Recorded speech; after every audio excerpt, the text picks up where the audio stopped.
welcome to the show, everybody. Hi, it's me. Uh, it's ProLib, it's Kitty, and my wonderful father, Deacon Tim Ervolina, is here tonight. We're going to talk about the dangerous spread of Christian nationalism.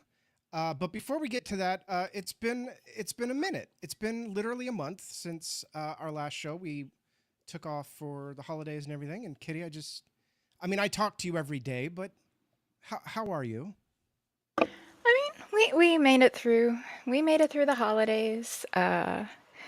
Some fun stuff happened, but just family stuff and people Sure. ending up in the hospital. So it was eventful. Yeah, yeah, I remember that. Mm. Well, I'm very happy to see you.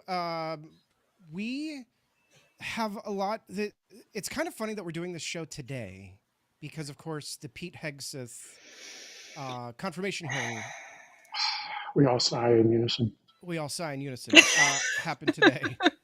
And that was not part of the plan when Dad and I decided to do this. We had no idea that the Hegseth stuff was going to happen today.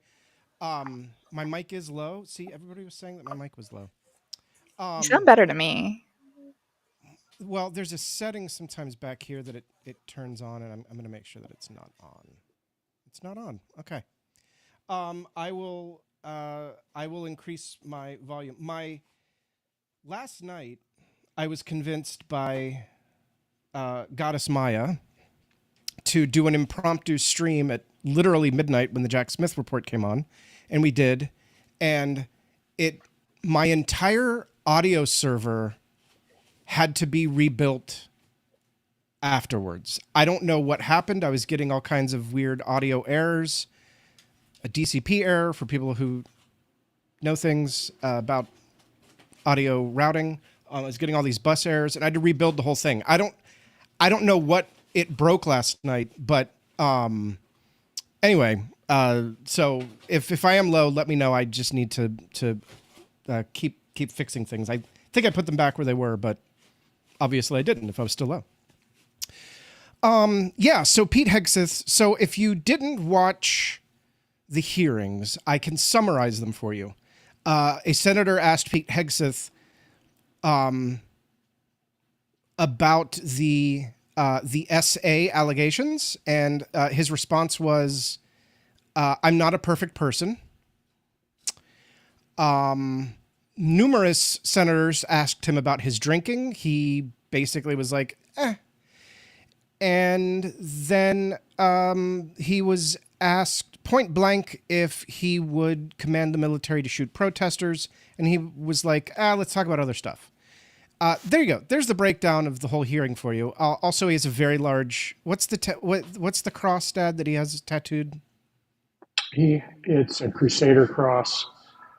Um, Yeah, it's from the First Crusade or Third Crusade or something. yeah, But it's a white nationalist symbol. I don't think anybody asked him about it, which was kind of the question that I was looking for. But he would have taken his clothes off, and that would have been no. well, I mean, he may as well. Also, there were multiple protesters that were there early on that were removed.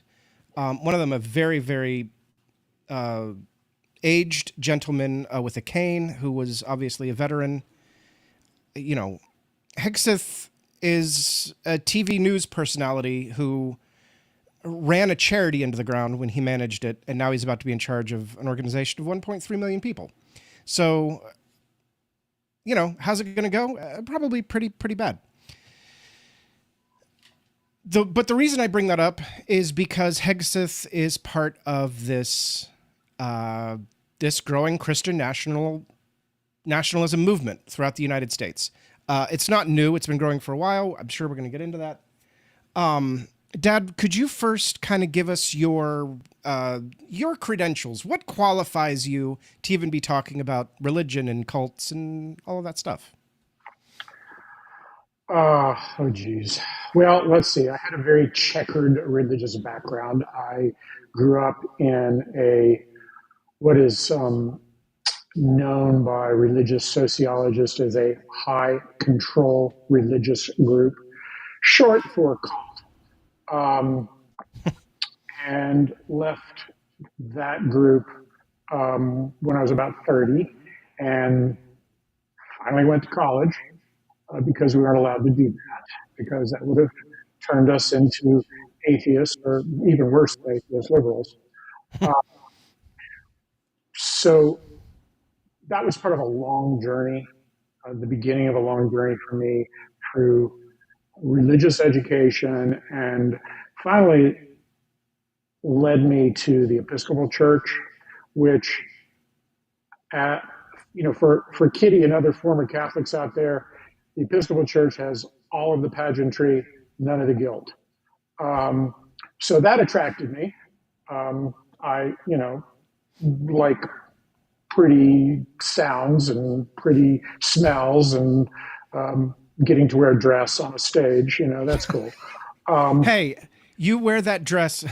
Your joke was so funny that I think Kitty accidentally exited. It's funny. I don't know if you remember this or not, but you just reminded me of this. When I was about 10 years old, we were doing the Christmas pageant or whatever. Welcome back, Kitty. You accidentally exited yourself. Oh no, I can't hear you.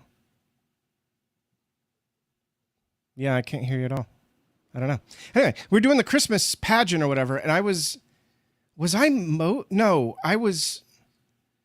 someone. Anyway, the power was out. And like the moment where I anointed King David, the power came back on, and it was really funny, and everybody clapped. It was just random. It was just a random thing. But that same day was the first time that I ever heard you refer to the priest's garb as a dress. And as soon as you mentioned that, Yes. it came back. I'm sorry. Go ahead. Well, the Episcopal Church and I got along mostly well, not always. Deacons are a unique order in the church. Right. Traditional churches that are the Catholic Church, the Episcopal Church, Lutheran Church, Eastern Orthodox, kind of the traditional mainline churches have three levels of ministries. One is the bishops. Those are the guys, now women as well. Sure. Men and women who are in charge of areas of the church, geographical areas. Then there are priests who are the ones with magic fingers, and they turn ordinary bread and ordinary wine into the actual Jesus.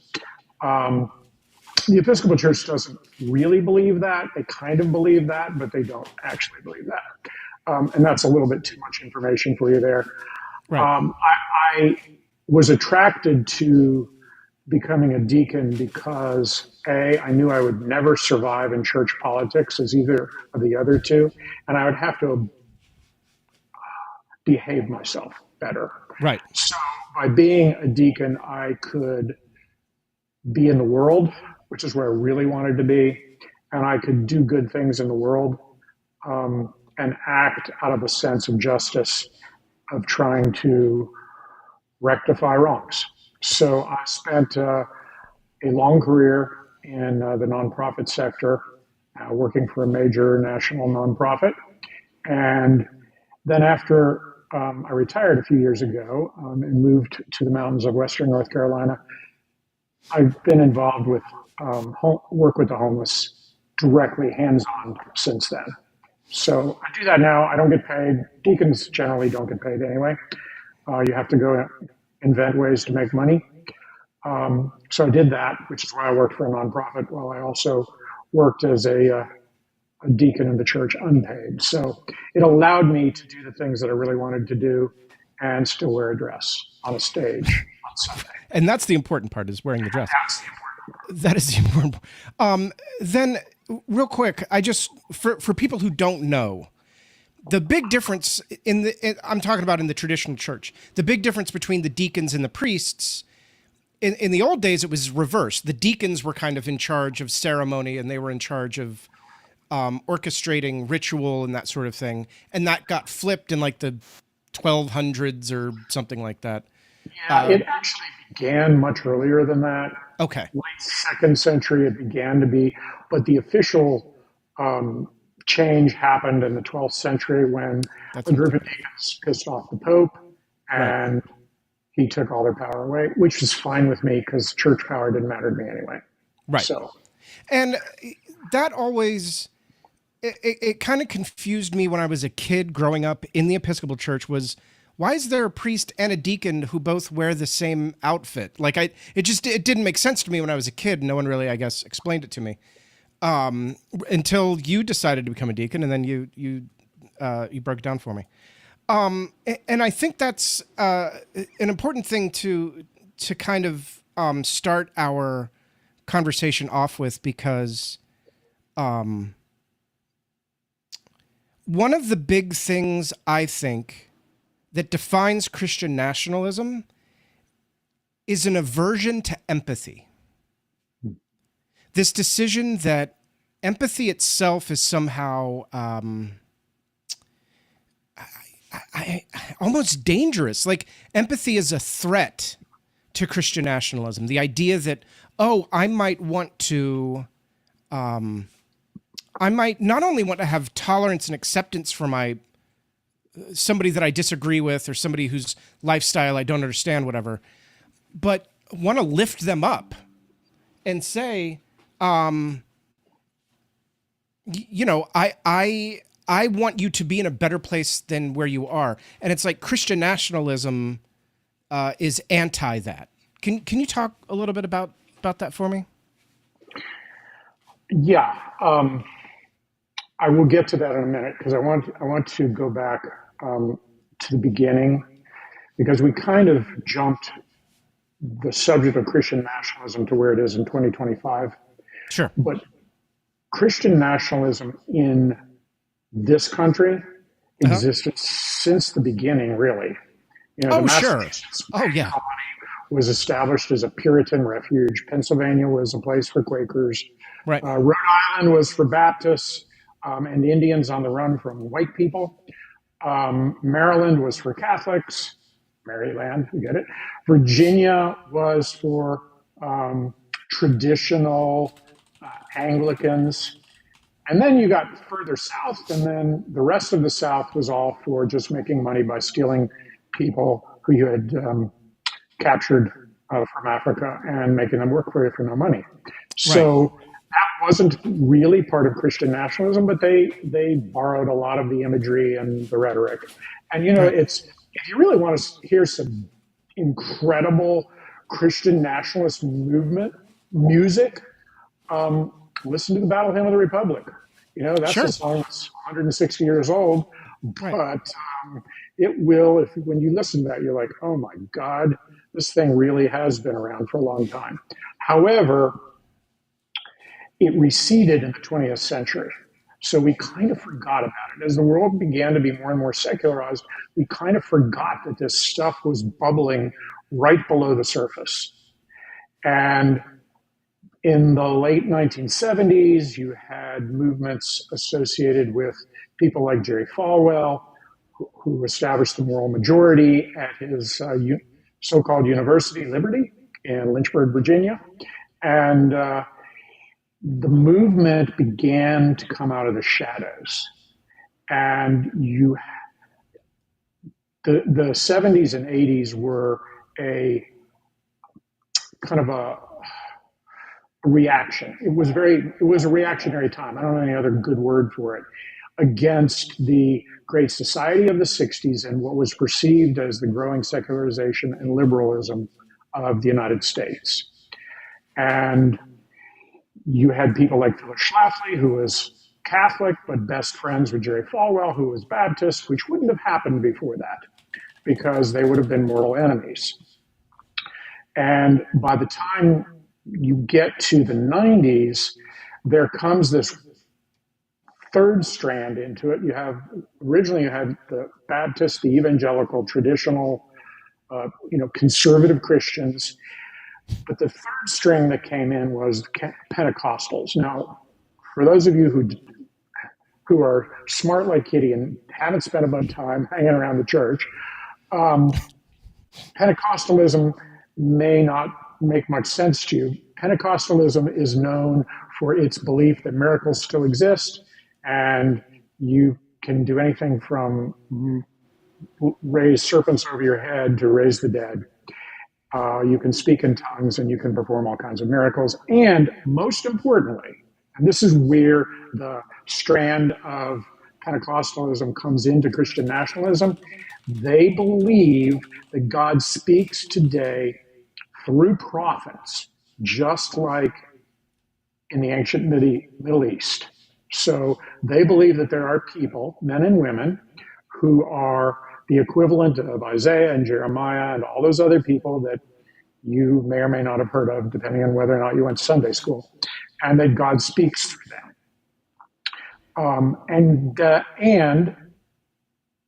God speaks to them because this is God's chosen nation. This is the new Israel. This is the city on the hill. That's what the appeal to heaven flag is about, right? Yeah. That's correct. The appeal to heaven flag was flown during the revolution as a acknowledgement that sometimes your only choice is to appeal to heaven and go kill people. Right. Because you're mad about whatever is, in the case of the revolution, they were mad about the king increasing their taxes. So they had to go kill some people, and they appealed to heaven as a justification for it. Sure.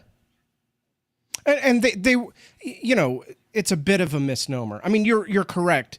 It was about some other things too. It's just that the Sons of Liberty had been trying tons of things for like 20 years, and other groups. When I say Sons of Liberty, there were lots of little tiny groups. I've been trying things for like 20 years to instigate, maybe not necessarily revolution, but instigate more control over their everyday lives from the king.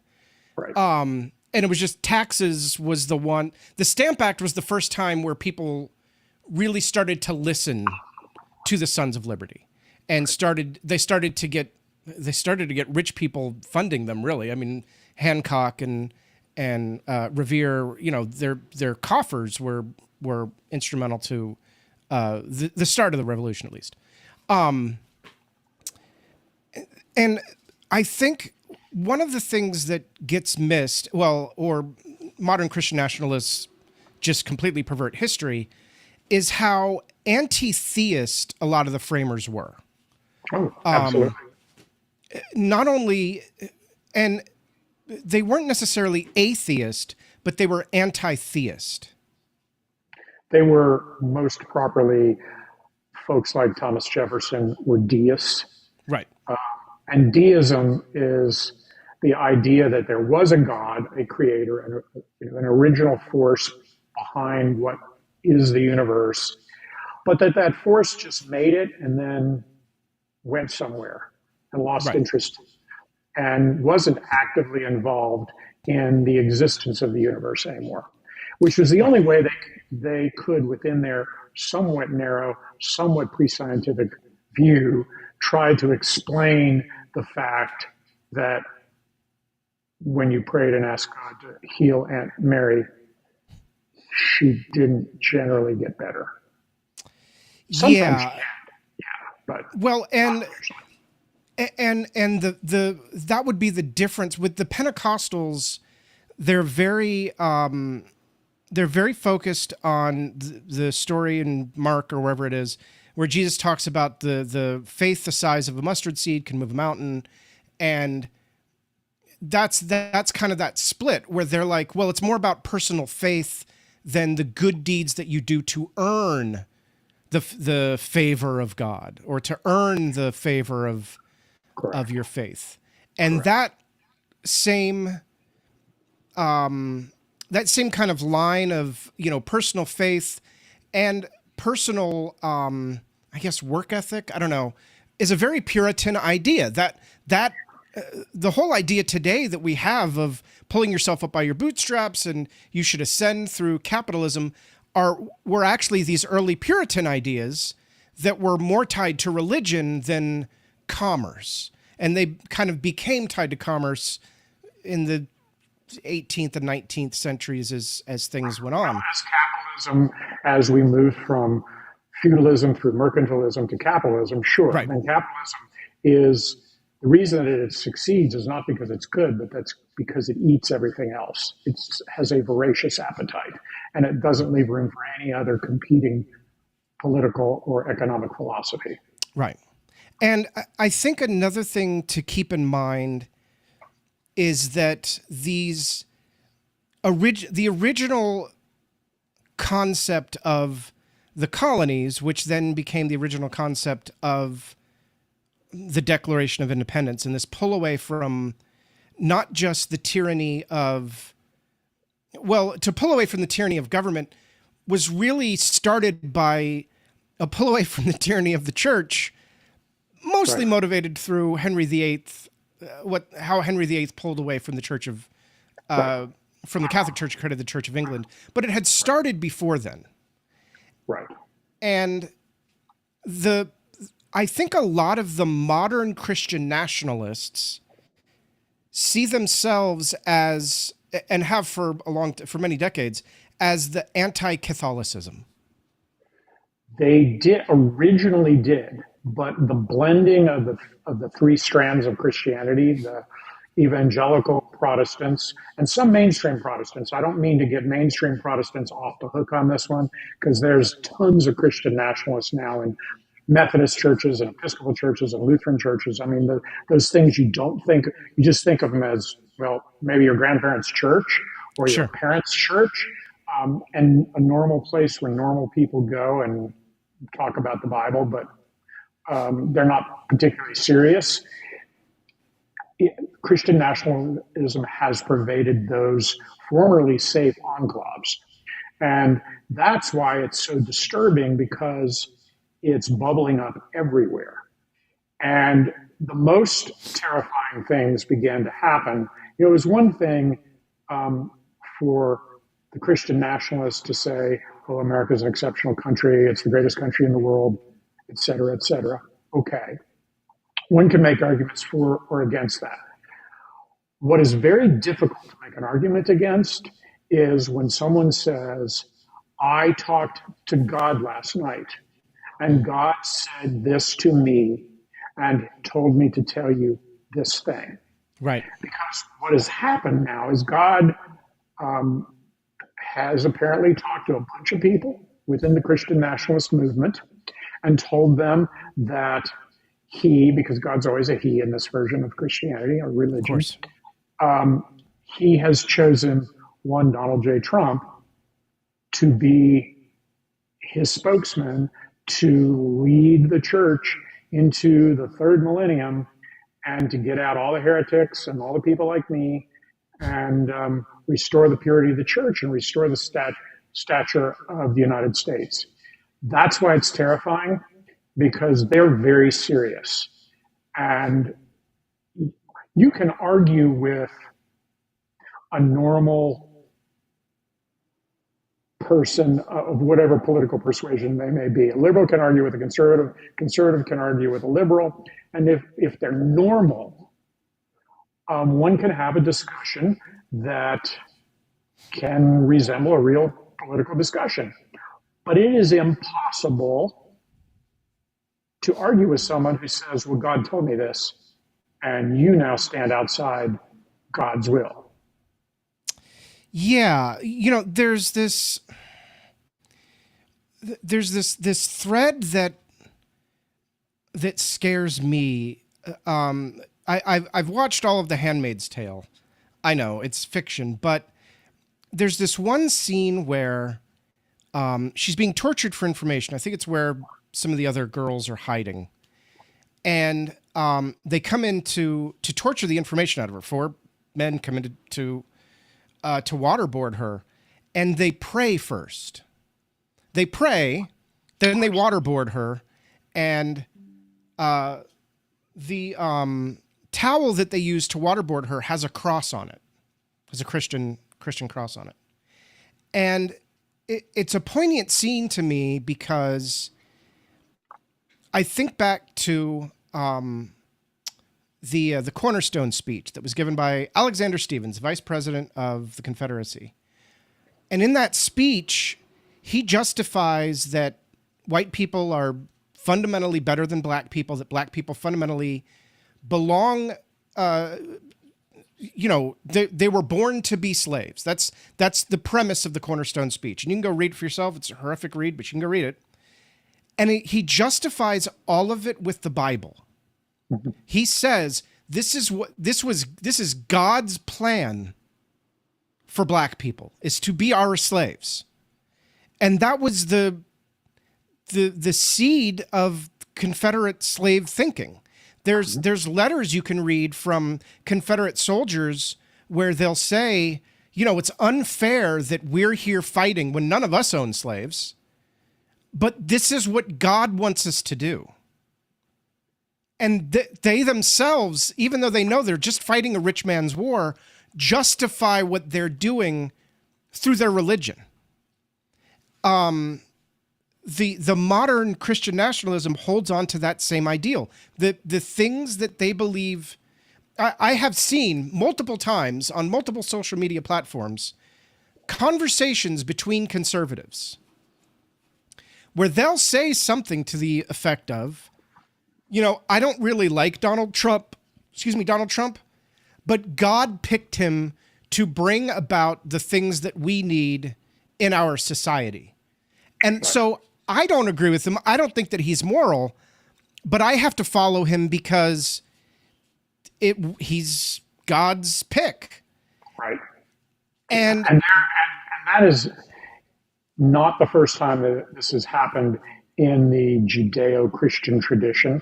Sure. My apologies to any Jewish friends that might be listening tonight, because I don't really think there is such a thing as the Judeo-Christian tradition. So I'm using, the registered trademark of that. But in Judaism, the Jews experienced many holocausts in their history, one of which was when they were nearly wiped out under the Second Babylonian Empire by the Babylonians, and most of the Jewish people were carried off and spread throughout the Babylonian Empire. And they were freed after 50 years by a Persian king named Cyrus.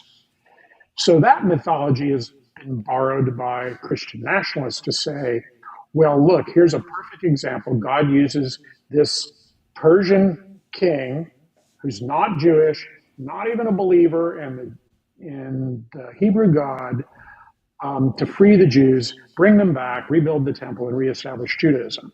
Right. The second place that happens is when the young Roman general Constantine wins his battle in the early 4th century and claims that he looked up in the sky and saw a flaming cross, and in Latin, around the cross, it said, in soc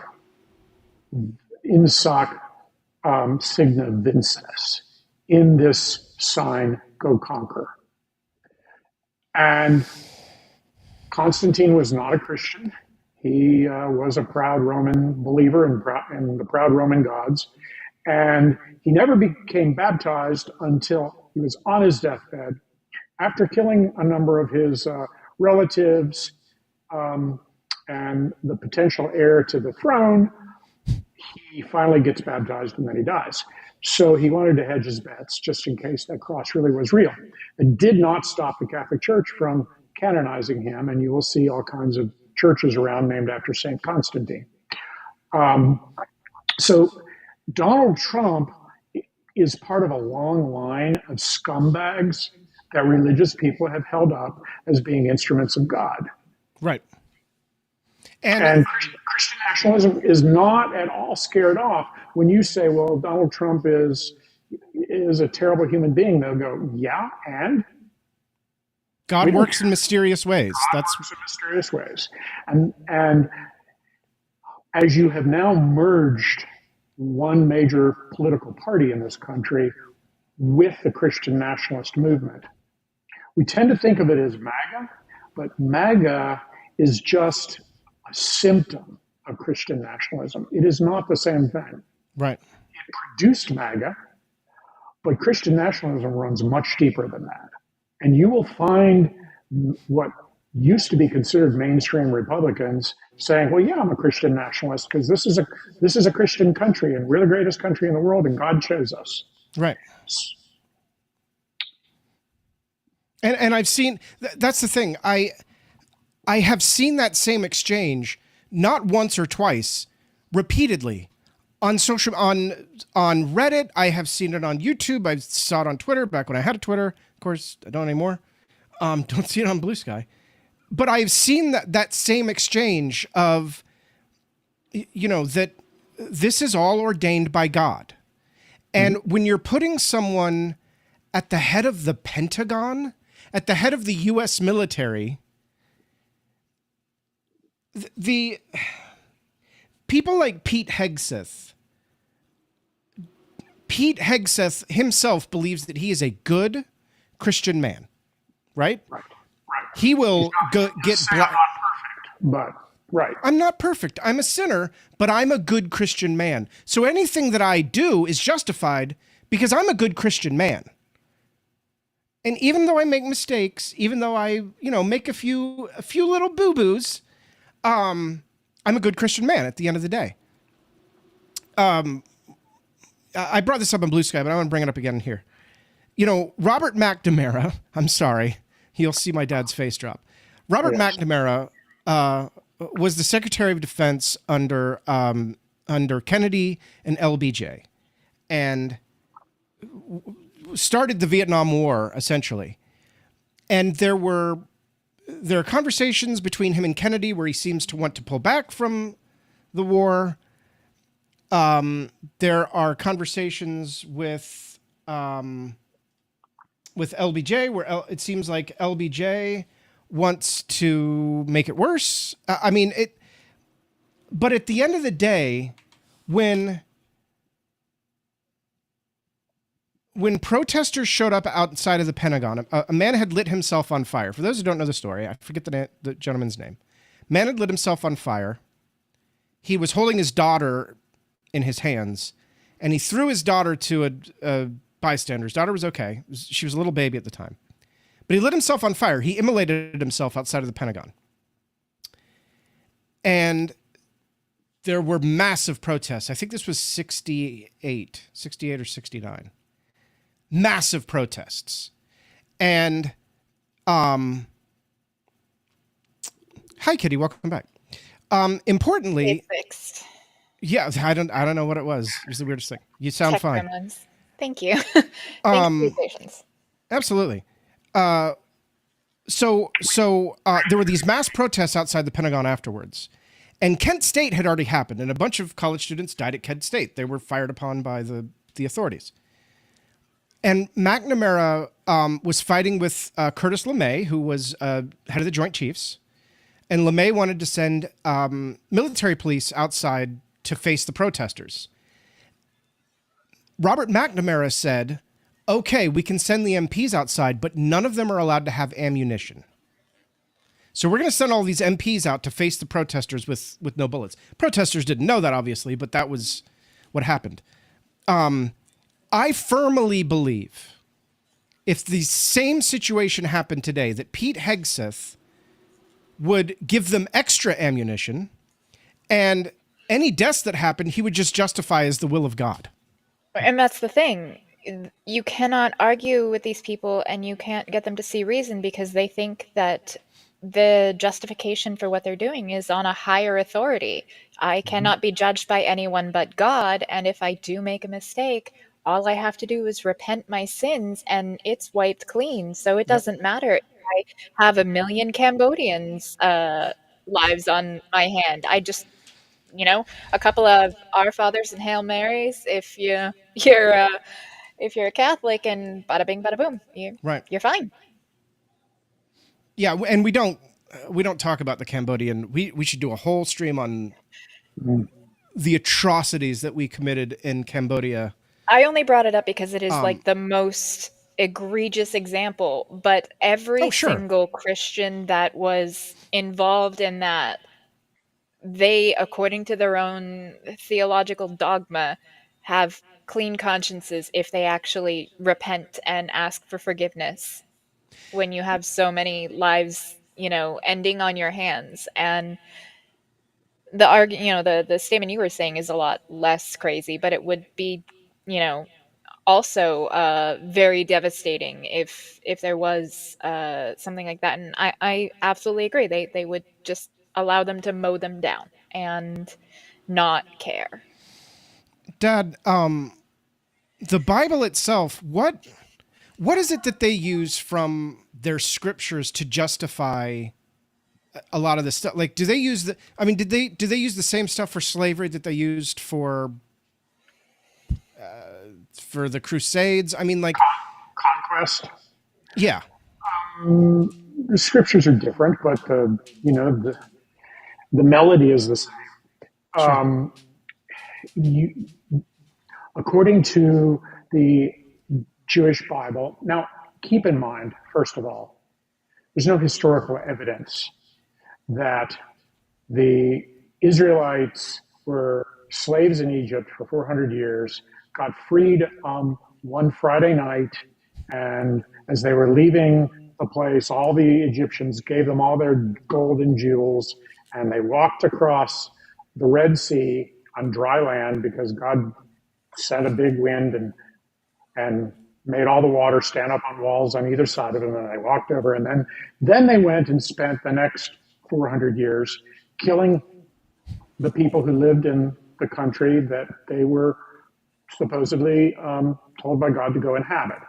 The scriptures and the stories around the conquest of Canaan and the other small countries around there by the Israelites are what is used today to justify that God thinks it's okay for theological reasons to kill people.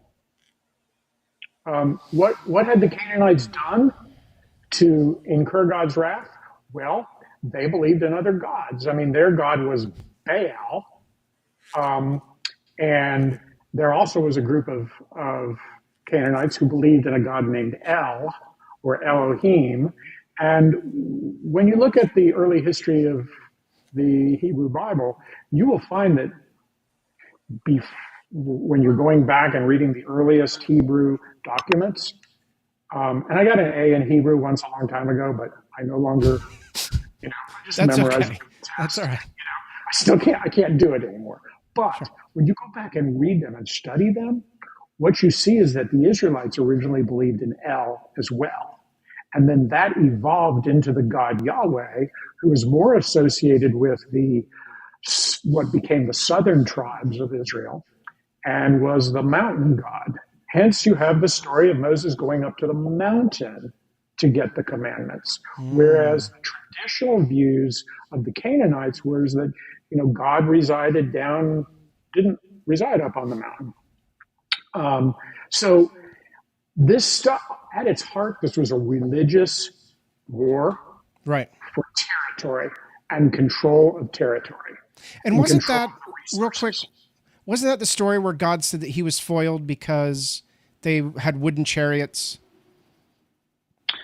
According to the story, when the Egyptian army got halfway across the Red Sea, all their wheels fell off their chariots, and the waters came back in and they all drowned. No. I'm talking about a different story. There was a story where the Israelites are supposed to go conquer some group. Again, I'm no Bible expert whatsoever. They're supposed to go conquer some group, but God is like, you didn't win because they had chariots. I don't know.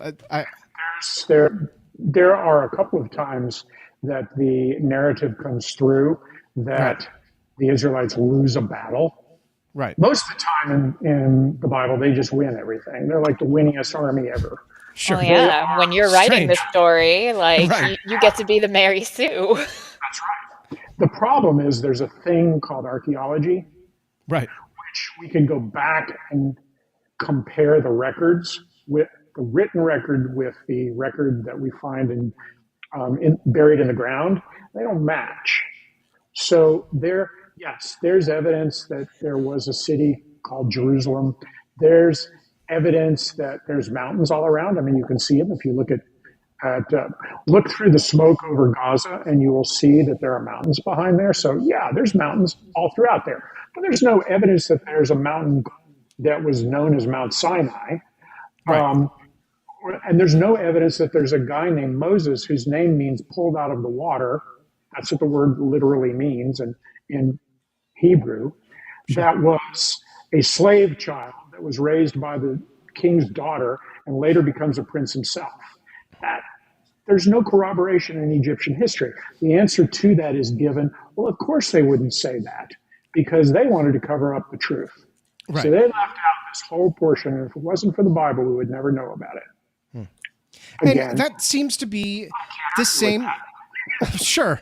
But and that is what has been so frustrating for me. It's one of the reasons why I don't delve into a lot of religious conversations on this channel. Haven't for years. I mean, Godless Engineer does it 1,000 times better than I ever would. Love you, John. But is because a lot of these things, when you boil them down, it's a lot like flat Earth. Well, the Earth's flat. And it's like, well, but the Earth isn't flat. Here's a bunch of evidence that shows the Earth isn't flat. Yeah, well, all that evidence is made up by people who think the Earth is round. Right. And then you're like, well, yeah, I mean, that's true. That, I can't really argue with you with like, I remember this was years ago, back when, the flat Earth, when YouTube was the Wild West and we would just jump into Hangouts and just, have conversations for hours. And I remember there was this flat earther and we were all, trying to get his theories out, just, as we always did. And he literally asked, well, why have you never tried to measure the Earth to see if the Earth is a square? And we said, well, why would you bother? It would be like why would you measure to see if the Earth is the shape of a gummy worm? Why would you? Yeah, I mean, no one ever has. That's true.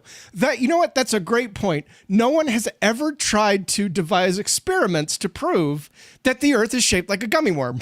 They've only ever done flat and round. You're right. You're totally right, bro.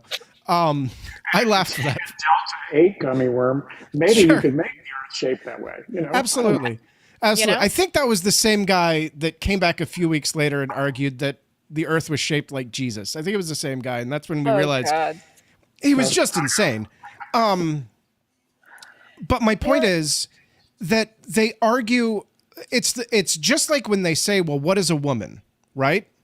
Because what you're doing when you're asking these questions, when you're having these arguments of, oh, well, Trump was picked by God, so anything he says was ordained by God. It's the only way they know how to argue is from a place of from a disingenuous place, and so you can't argue with them, and they'll get very upset. Well, why aren't you arguing with me on this point? Well, why would I bother? Especially when you're just going to shoo away the evidence, or just not, or insist that the evidence was created by somebody with an agenda to prove you wrong because they lack morality. Right. And even worse, I'm sorry, Katie, go ahead. No, it's fine. You're the guest. Well, I just wanted to observe on that is that the challenge here is that we're trying to be rational. And that rationality, when you are dealing with a religious philosophy masquerading as a political movement, it's always checkmate libs. I mean, that's their answer. Checkmate, I gotcha. And thus the game is ended. And right. One cannot present facts unless, and this is what I have kind of resorted to doing, is by saying to people, tell me why you like Trump. And if you can get them to talk about their personal views, you have a little bit more chance of breaking through. But as long as you keep them on the high level theological, political discussion, you can't win. I see in the chat that there's a Andreas mention that the origin of the Hebrews is that they were survivors of the Bronze Age collapse, and I would absolutely agree with that. There is lots of archaeological evidence in that regard, just none for chariots getting stuck in the middle of the Red Sea. Or kings named David. Go ahead, Kitty.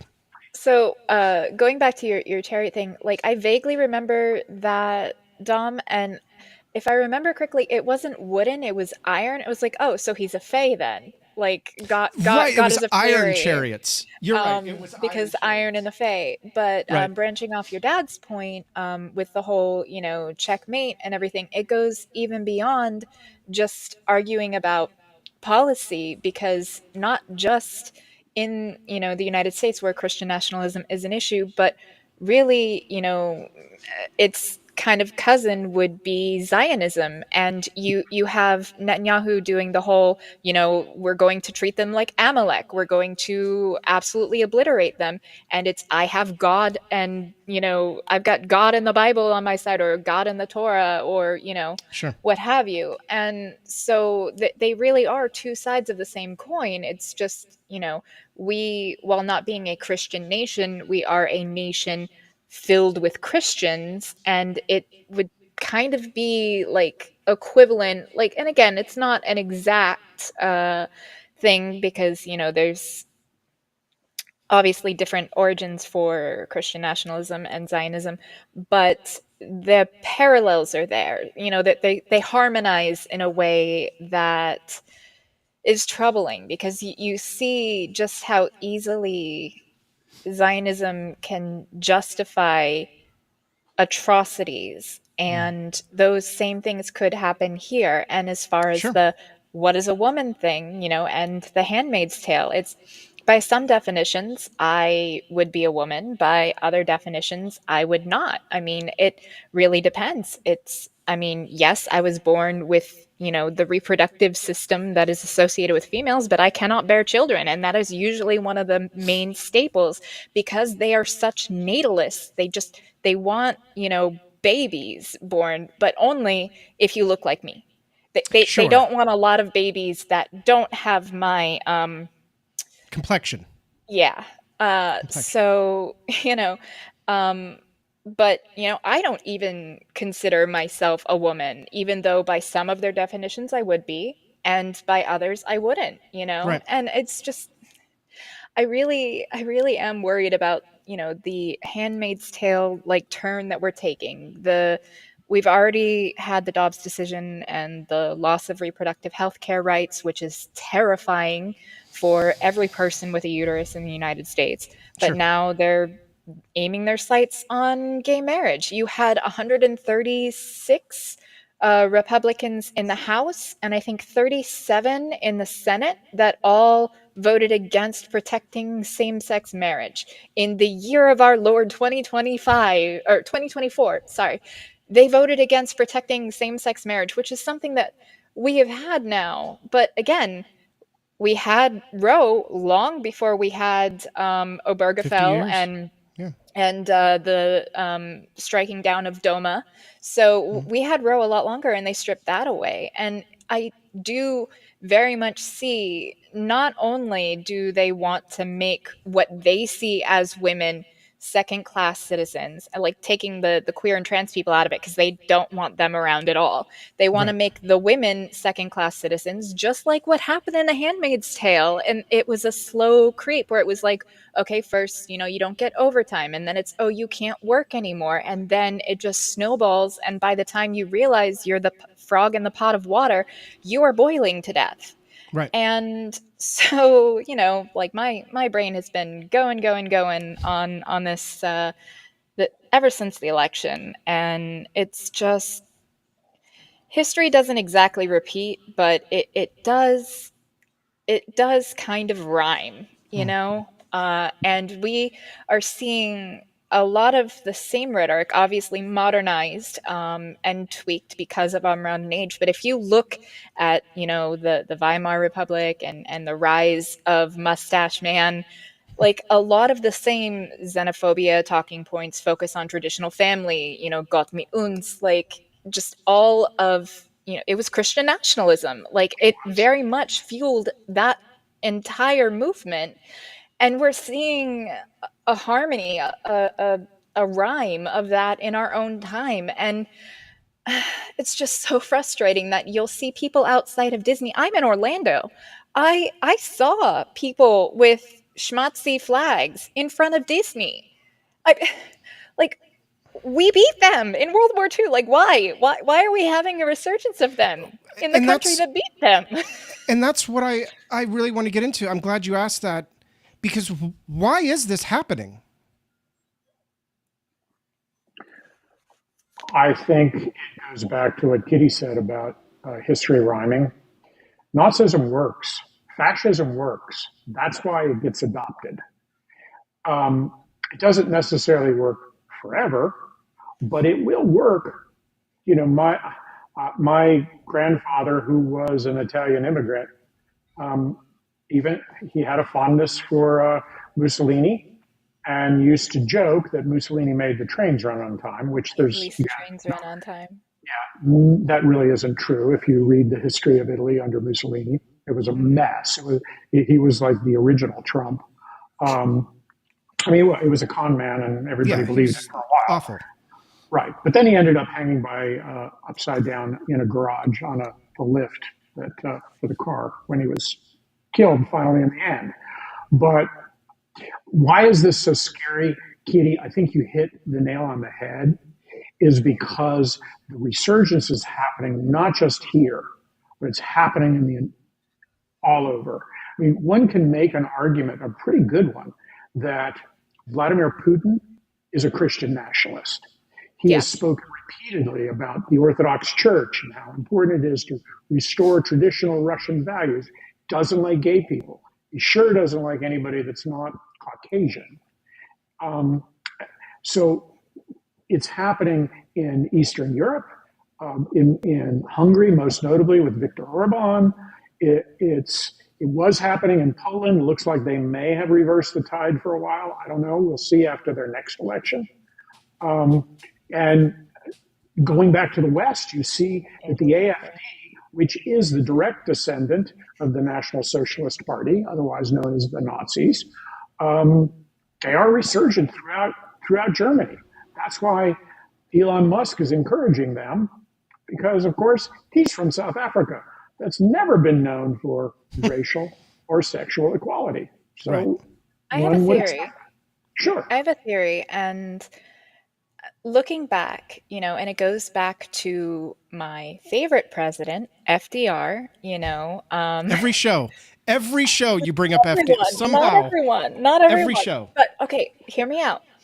The reason why people are so drawn to fascism, as far as the common man, when you start to see massive disparities and people start struggling, and they're not able to make ends meet, they're not as comfortable as they used to be, then it's much easier to just turn your brain off, find someone to blame. So if you've got the strong man saying, oh, it's the immigrants, oh, it's the gays, oh, it's the uppity women, that's the problem, target your anger at them. And you get, anger is a very powerful emotion. It is very emotive. And when people are discontent and they are hungry, they are much easier to control. And FDR very much made the point of, we will see a rise in fascism when people's needs are not met. And you see all across the world, the rich keep getting richer, and the people on the bottom, they used to give us crumbs, and now they don't even want us to have those. So it basically goes full Mad Max Hunger Games, where people are just trying to get by. And when you have somebody coming in saying, these are the people to blame, I see your problems, and I'm going to fix them. Even if they're lying, it's like, well, we're already struggling. What's the harm? Let's roll the dice. And the people that, and it's bad in the US that so many people are not politically engaged. They might vote every 4 years, not even in midterms, just on the election years. And they're just watching political ads. They're not actually looking at the policy. They're not paying attention to when Trump was in office for his first term. He increased drone striking 400%. Right. His first action killed an American girl. a child in one of his first military actions as president. The fact that his major and really only significant legislative accomplishment was a tax cut for billionaires and corporations and deregulation, where 80% of the benefits of that tax cut went to the top like 0.1%. And the little bit of crumbs that they gave us in that tax bill for the people on the bottom, those had a sunset provision, and they phased out. So by the time he was out of office, you already weren't seeing any of the benefit of that anymore. Yep. And also, policy takes time. We are just now starting to see the Inflation Reduction Act and the infrastructure being done for the Chips and Science Act and the PACT Act and all of the good policies that Biden did. Trump, if he's smart, will not repeal them immediately because he can then take credit for them because it was something that Biden did, but you're not going to see the benefit because it takes time to build infrastructure. It takes time for inflation to come down, and inflation was a global issue, but Biden got us out of it, and we recovered faster than any other G7 nation. Yep, by we were leaps and actually bounds. doing good. We were doing so good, but people don't pay attention. And things still aren't great. Even if it's getting better, it still isn't great. And Sure. the Democrats still fumbled the bag by not actually addressing things. But of course, I blame Biden and the Democrats for not having a primary. But Sure. one thing, I think, if you had a time machine or something and you could change one thing and only one thing, Build Back Better. I believe if Build Back Better passed, the common man would have seen a huge improvement in Yep. their lives. So I put a lot of blame for Trump's second term on Sinema and Manchin because they were the two that killed Build Yep. Back Better. And because of that, the watered down, milquetoast version that we got of that did not address a lot of the core issues that were in the original bill that would have helped people, and Kamala would have won in a landslide. Honestly, you probably could have weekended Bernie Biden's corpse and it would have won. Right. If people were actually seeing change and fundamental, like their lives getting better with child tax credits and so on and so forth. So that is one thing, it's a lot of different things, caused us to be in this situation. And it very much was a death of a thousand cuts. But I do strongly believe that had that legislation passed in its original form, we would be having a different conversation right now. You know what? Maya brings up a really good point. This is kind of what I wanted to get to. There's nothing she could have said to win over white nationalists. First of all, Kitty, what you said was incredibly articulate. Thank you. And I agree with everything that you said. Like literally, you're spot on, 100%. The question that I want to answer before we leave tonight, and that's why we've got an expert on Christian nationalism here. Is there anything that we can do to stop the spread of Christian nationalism? What do we do? All of us sitting here, normal people, what do we do? I believe that we've got to approach this as an opportunity to talk with people one-on-one without focusing on Trump or what he's done. Don't get caught up in the media circus around him. That's what they want. Steve Bannon has a famous saying that you flood the zone with shit and then they'll never know what's really true. And you saw that during the first term. Every day it was just nonstop media coverage of something that may or may not have been important, but it didn't matter because nobody knew what was important or what wasn't important because there was so much there. You mean like buying Greenland? Yeah. Well, I have a theory that if Trump knew that of the 57,000 people who live in Greenland, 54,000 of them are Inuit, they're brown-skinned, he probably wouldn't want the place anyway. Well. But, it would be nice to have two senators and a representative from a place that only has 57,000, mostly brown people. But It's true. It's not really going to happen. No. But if we can talk about people's issues, because Kitty hit it on the head.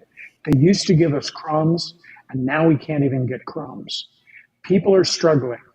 They've held on to the idea of a strong man who can fix it, but he won't. Because as you've seen, he's changed the subject. He was going to fix the price of eggs, and I'm sorry, but invading Panama is not going to lower the price of your eggs. No. Changing the Gulf of Mexico to the Gulf of America. Deporting all of the agricultural workers in the United States will definitely... You won't get fruits or vegetables anymore, much less your eggs. Right. Well, then you won't miss eggs because you'll really be in trouble. Right. I think if we can just engage friends, neighbors, relatives in discussions about the day-to-day and do what they started to do when their movement began, which was sow the seeds of unrest. Because our time will come again, but it's not going to come with us acting like them. If we act like them, we will lose because they've got the media on their side. The new media and the old media is useless anyway. I mean, how many people watch CBS News? Do they even have a CBS News? There is. They actually broadcast live on YouTube all the time. You didn't even know that. You can go right now on YouTube and watch CBS News for free anytime you want. So, I mean, the truth is the legacy media is over. The new media is doing their thing. So where does that leave the power to the people? Exactly where it's always been, one-to-one. Yep. Community organizing, getting involved, thinking about what can I do in my community to make a difference? Whether it's volunteering for a group that works with the homeless, whether it's doing environmental cleanups, but finding things that make a difference in your community will first of all help our mental condition, because it's just dwelling on the things that these people say and do is not going to make us mentally healthy. Right.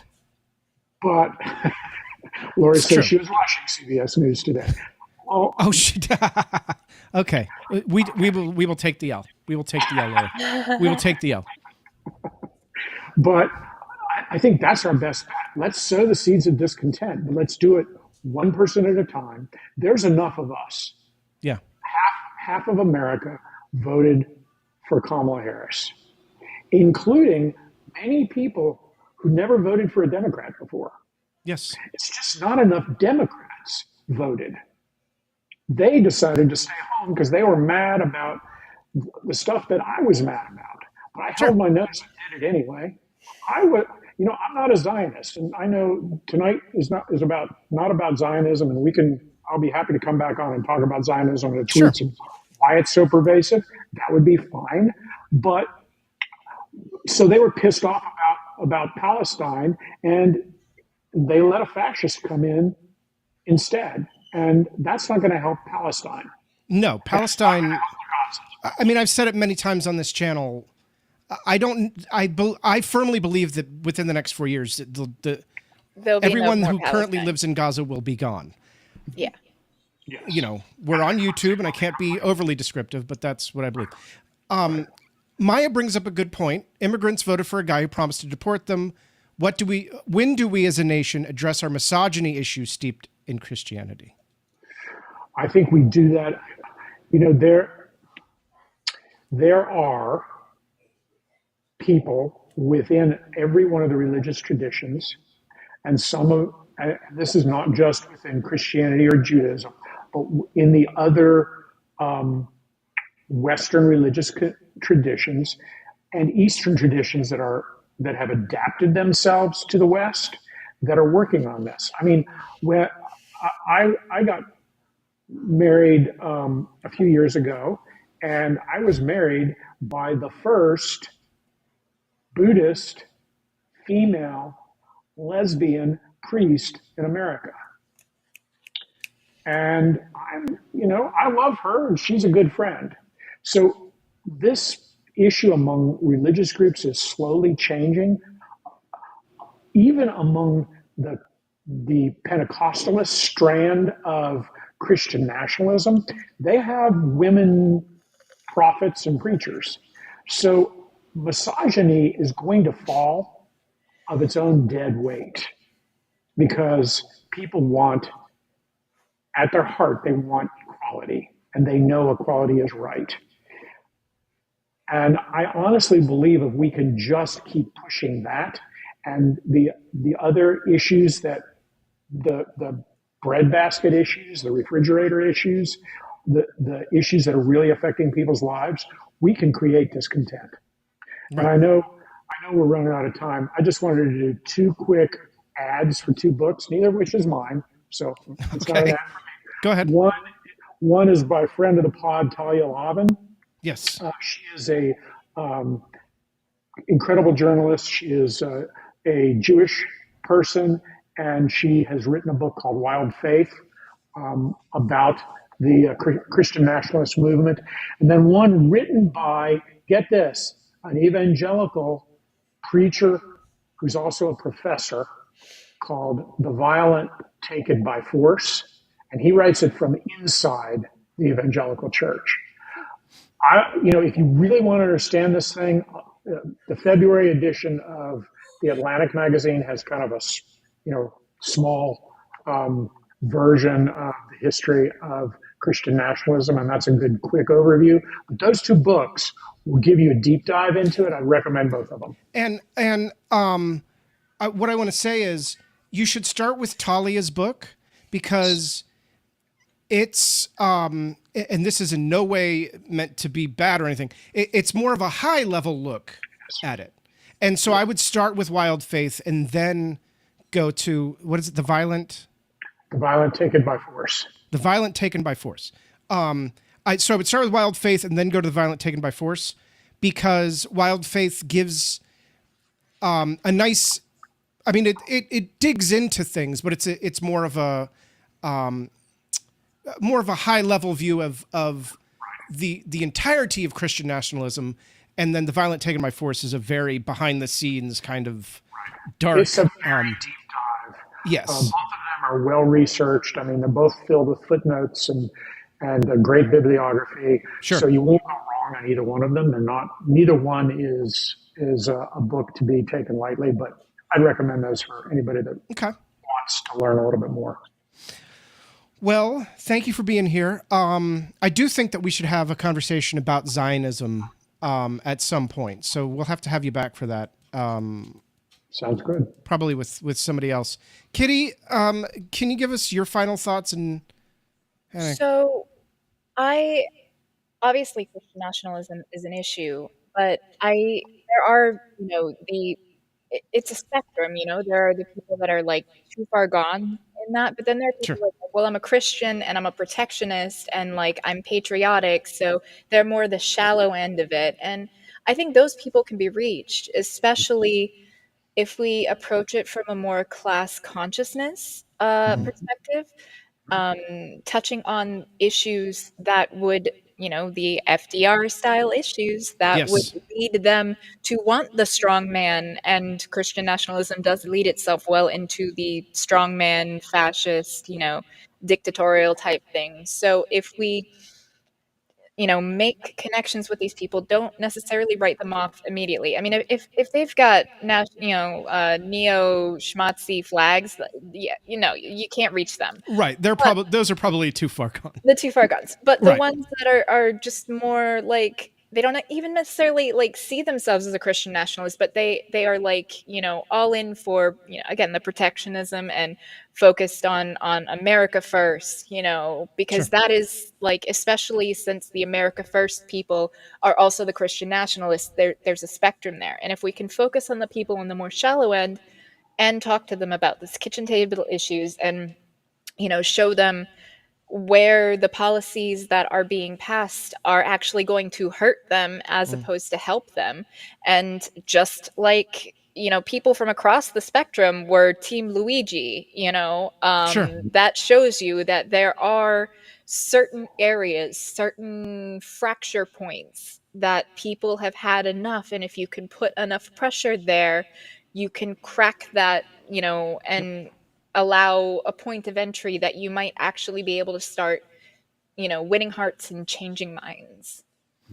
I think that's very well said. If you follow me on Blue Sky, probably once a day, I say something that's very class focused. If you go back and follow me, almost every single day I bring up something about, you know, the fact that all of us, in fact, I think I said yesterday, something to the effect of, unless you're in that top 0.1%, you are in some degree being exploited by the top 1%. The rest of us, the 99.9%, we are all exploited workers just at different degrees. So, you know, and because of what I guess I see it because of what I do for a living. I mean, I talk about retirement all the time. And the most heartbreaking thing that I hear from people is, well, I don't know that if I can retire. There should be nobody who ever feels that way. But I think what's important to remember is that if you feel like you can't retire, you are exploited into that position by rich people. Not the person down the street with the nice house. I'm not talking about the person down the street with the nice house. I'm talking about Jeff Bezos and Elon Musk and Mark Zuckerberg. Okay? I'm talking about the people at the top exploited the entire economy so that they could be at the top. And the robber barons. And so talking about these things to people will do exactly what my dad and Kitty said. They'll hit those fracture points, and we can turn this tide if we talk about it enough and we point out those points. Guys, thank you both so much. Love you both. Hearts to you. Hearts to all of you. Thank you for watching. We will